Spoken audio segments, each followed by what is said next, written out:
Hey guys, welcome back to the channel again. यहाँ पे खड़ी है अपनी एल्सा। तो ये वीडियो का टॉपिक तुम लोग को समझ में आ गया होगा।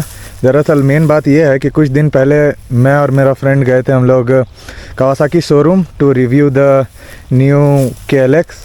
तो मैंने मतलब टेस्ट ड्राइव वगैरह लेके देखा, होता है ना, साउंड वगैरह सुना, मैंने उसका फीचर्स के बारे में जाने। तो अब मैं इस वीडियो में आप लोगों को बताऊंगा कि क्यों आपको उस बाइक को कंसिडर करना चाहिए या फिर नहीं करना चाहिए। तो सबसे पहले उसके स्पेक पे आ जाते हैं।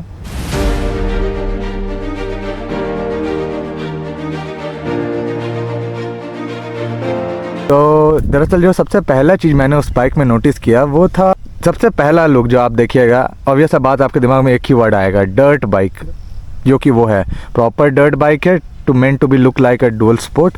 उसको टेस्ट ड्राइव लेने के बाद सबसे पहला चीज़ जो मुझे फील हुआ उसका weight. It's freaking light weight. यहीं कहीं उसका वेट होगा 130-135 किलो, नॉट श्योर, बस उतना यहाँ पर उतना ही आसपास होगा, लेकिन मेरे हिसाब से बहुत ज़्यादा लाइट था। मेरे एक्सपल्स के मुकाबले वो बहुत ज़्यादा लाइट था।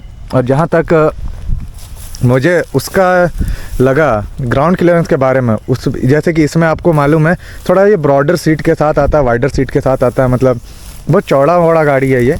जब वो बहुत दुबला पतला गाड़ी था, मतलब इन अ गुड वे। ऑब्वियस बात है, ऑफ रोड करते टाइम तुम्हें निम्बल रहने की ज़रूरत है, फ्लिकरेबल गाड़ी चाहिए ना, ताकि तुरंत मोड़ सको, ये करो।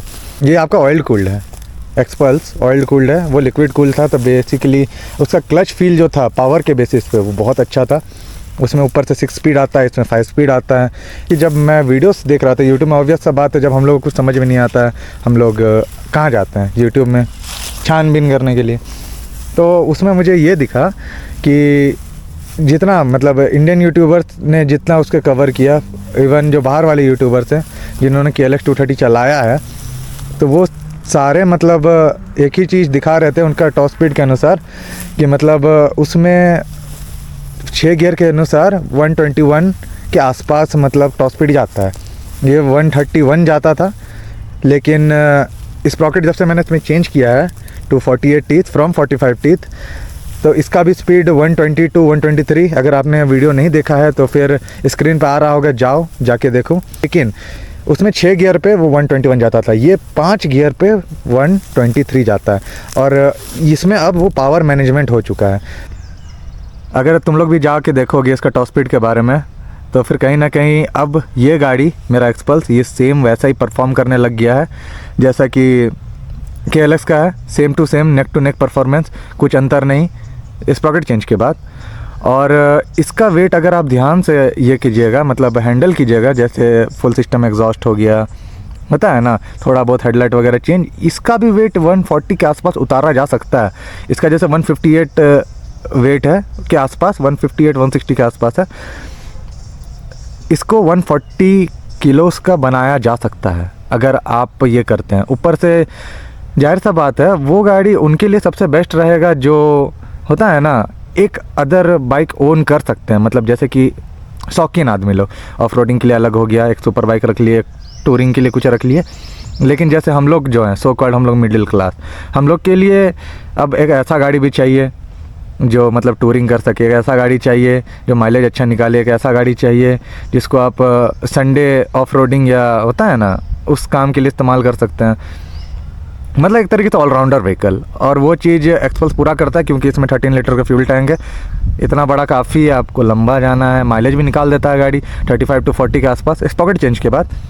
क्योंकि इस प्रॉकेट जब चेंज नहीं था तो उस टाइम हमको मिलता था यही 45 to 48, हाईएस्ट मुझे 48 मिला है। अब तुम्हारे स्क्रीन पे ये चार्ट आ रहा होगा स्पीड डिफरेंस के बारे में।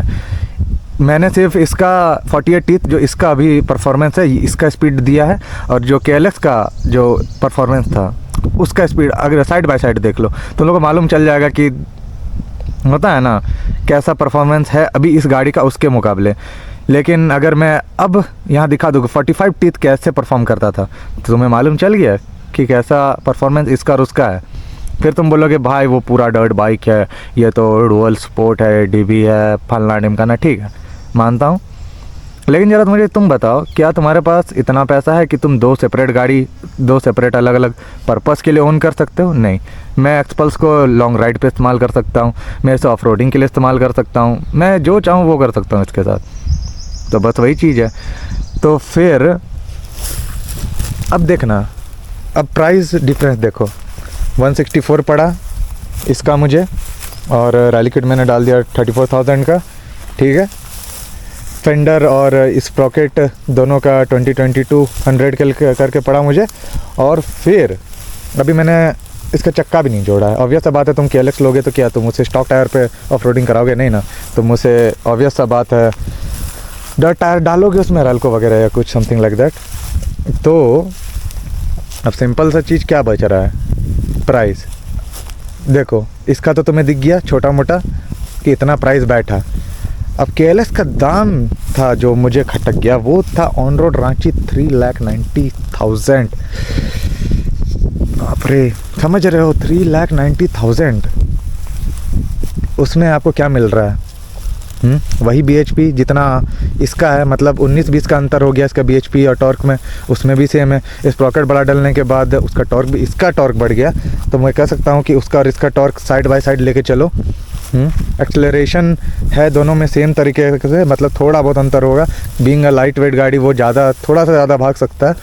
इसको अगर मैं 140 के आसपास उतार दूँ, फुल सिस्टम एग्जॉस्ट वगैरह डाल के, हेडलाइट वगैरह निकाल के, तो फिर इसका भी लाइट वेट हो जाएगा। लेकिन क्या तुम्हें लगता है कि यहाँ 3,90,000 का जो मार्जिन है, जो मार्क है, इसका अनुसार अभी मैं इसमें बहुत सारा चीज़ नहीं जो ऐड कर रहा हूँ। बिग बोर किट हो गया, ECU रिमैप हो गया, फुल सिस्टम, अगर ये सब मैं रफली मतलब चेंज करेंगे इन फ्यूचर ज़रूरत पड़ा तो, अगर मुझे लगा कि पावर कम है तो अगर उसके अनुसार भी अगर देख लोगे ना, स्टिल ये गाड़ी 3,90,000 का मार्क टच ही नहीं कर रहा है। बाद बाकी इतना तो मैं जान गया हूँ, अगर KLX में थोड़ा सा मतलब होता है ना, परफॉर्मेंस रहता थोड़ा सा ज़्यादा अकॉर्डिंग टू 230cc 233cc, तब मैं बोल सकता था कि मतलब हाँ ये गाड़ी वर्थ इट है। मतलब होता है ना कि ऑब्वियस सा बात है, तुम 3,90,000 दे रहे हो तो तुम्हें बदले में कुछ तो मिल रहा है, लेकिन मुझे ऐसा फील नहीं हुआ। तो ऑब्वियस सा बात है, मैं तो उसे बैंक फॉर बक नहीं कहूँगा, वो चूस जाएगा तुम्हें। उसमें 40 का माइलेज भी मिल जाता है, तो सेम तो इसको भी मिलता है। हाँ, ऊपर से आप इसे अपने हिसाब से कस्टमाइज़ कर सकते हो, कुछ भी बना सकते हो। हाँ, तुम KLX में क्या क्या डाल सकते हो तुम्हें बताओ। अगर चलो ठीक है, अब इसमें जो नया ट्रेंड चल रहा है उससे भी अगर मैं ऐड कर दूँ तो सुपर मोटो रिम वाला, supermoto rim, supermoto tyres, still वो 3,90,000 नहीं टच कर रहा है। समझ रहे हो? स्टिल मतलब वो गाड़ी, ये गाड़ी उसके मुकाबले एकदम बहुत कोसों दूर है। तो with that said guys, thanks for watching the video. तुम लोग मुझे कमेंट सेक्शन में बताओ, क्या तुम लोग KLX प्रीफर करोगे इसके जगह, या फिर तुम लोग इससे ज़्यादा अच्छा किसी गाड़ी के लिए वेट करना पसंद करोगे। तब तक के लिए टाटा, टेक केयर, बाय।